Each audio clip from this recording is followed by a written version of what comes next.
प्रजा सुखे राज सुखम प्रजानाम च हितम हिते नात्म प्रियम हितम हिते। आदरणीय अध्यक्ष महोदय, अतिथिगण और सब उपस्थित मेरे साथियों, मेरा नाम नौशीन शान है और मैं अलीगढ़ मुस्लिम विश्वविद्यालय की छात्रा हूँ। और आज मैं यहाँ उत्तर प्रदेश के जिला संभल नोडल क्षेत्र अलीगढ़ से संविधान के 11 संकल्प, संवैधानिक मूल्यों पर मजबूती देने के प्रण पर अपने कुछ विचार प्रस्तुत करने आई हूँ।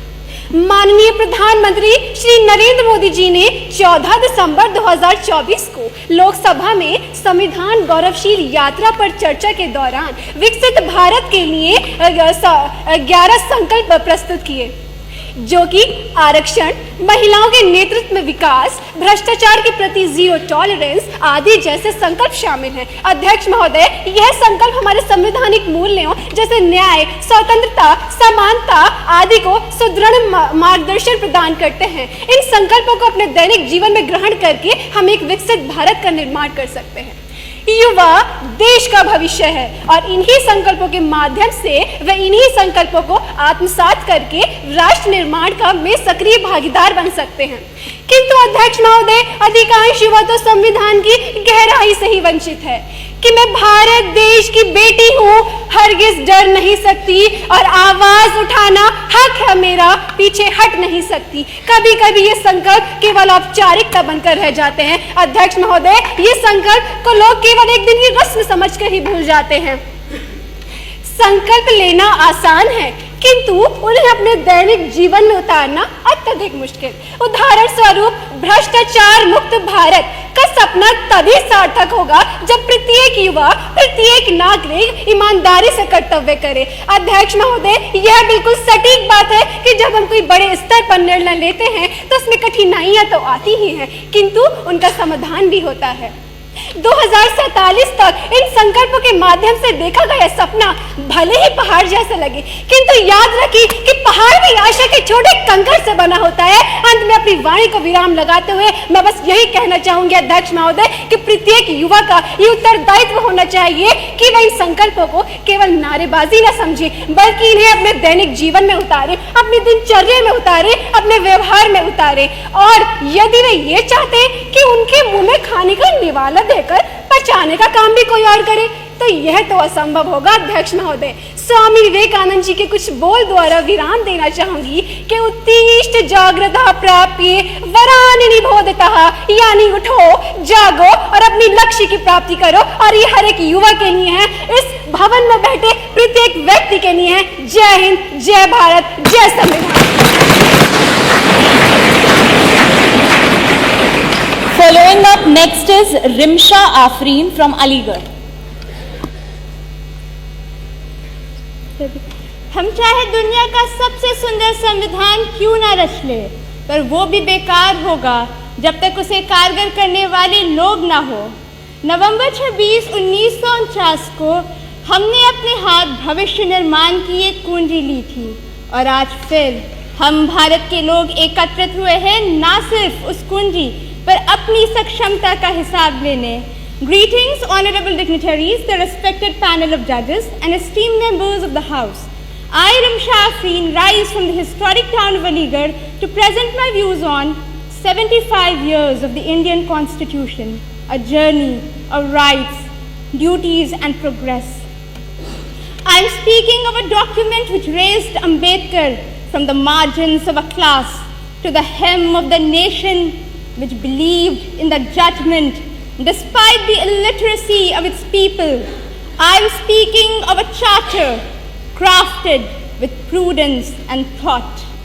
But the test remains the magnificent ideals of social and economic justice, evenness, as Dalit workers drown in gutters and the status of an individual is determined not by his karma, but by the accident of his birth, where we renounce practices derogatory to the dignity of women as our courts hold, deny sexual violence to be rape, and as our economy expands and flourishes.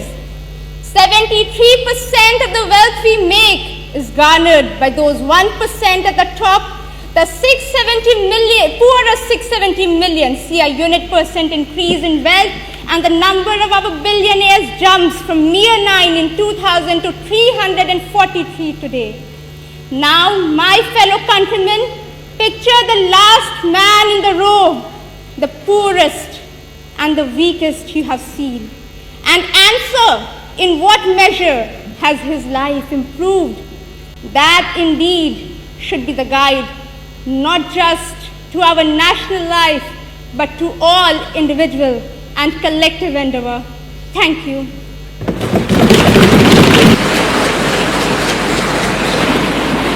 Following up next, we have Aishwarya Giri from Aligarh. दर्जनों भाषा, सैकड़ों विधि, हजारों विधान है, जो जोड़कर सबको साथ रखे वो भारत का संविधान है। सभा में उपस्थित सभी विद्वत जनों को मेरा सादर प्रणाम। मैं ऐश्वर्या गिरी, नोडल केंद्र अलीगढ़ से। मेरा विषय भारतीय संविधान के 75 वर्ष अधिकार, कर्तव्य एवं प्रगति की यात्रा। आजादी। भारत में देश की आजादी के बाद भारत में देश की सीमाएं तो सुरक्षित थीं, परंतु लोकतंत्र के मूल्य को सुधारने के लिए भारत को चाहिए था एक समावेशित संविधान, जो डॉक्टर भीमराव अंबेडकर जी के नेतृत्व में 2 साल 11 महीने 18 दिन में बनाया गया और 26 जनवरी 1950 को लागू किया गया।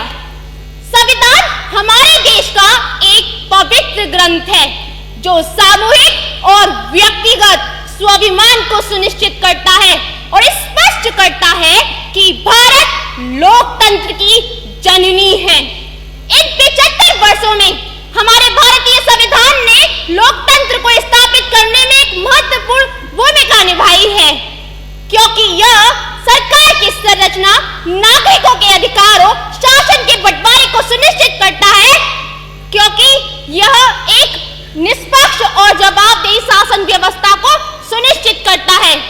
वो कहते हैं ना कि परिवर्तन ही जीवन का मूल मंत्र है। इसलिए समय के साथ साथ समाज भी बदलना चाहिए, कानून भी बदलना चाहिए और देश भी बदलना चाहिए। इसलिए हमारी संविधान सभा ने भी यह स्वीकार किया था और अनुच्छेद 368 के अंतर्गत हमारी संविधान सभा ने संविधान संशोधन का प्रावधान दिया था। संसद द्वारा पारित अनेक अधिनियमों से जन आकांक्षाओं को अभिव्यक्ति मिली। वर्ष 2018 में राष्ट्रीय पिछड़ा वर्ग आयोग को संवैधानिक दर्जा प्रदान किया गया। नारी शक्ति वंदन अधिनियम के द्वारा महिलाओं की लोकतंत्र में एवं देश में हर जगह एक अलग ही पहचान है, अलग ही भूमिका है। एक और मौलिक अधिकार जो लोगों को सशक्त बनाते हैं, वही दूसरी ओर मौलिक कर्तव्य उन्हें राष्ट्र के प्रति उनकी जिम्मेदारियों को याद दिलाते हैं। अंत में मैं इतना कहना चाहूंगी कि सभी नागरिकों को अपने संवैधानिक आदर्शों को अपने आचरण में उतारें और कर्तव्यों का पालन करें और वर्ष 2047 तक विकसित भारत के निर्माण में राष्ट्रीय लक्ष्य के प्रति अपने समर्थन के साथ आगे बढ़े। और वो दिन दूर नहीं जब हम गर्व से कह पाएंगे कि हम होंगे कामयाब, हम होंगे कामयाब। मन में है विश्वास, पूरा है विश्वास, हम होंगे कामयाब एक दिन। धन्यवाद। हमारे अगले प्रतिभागी हैं शुभम द्विवेदी अयोध्या से।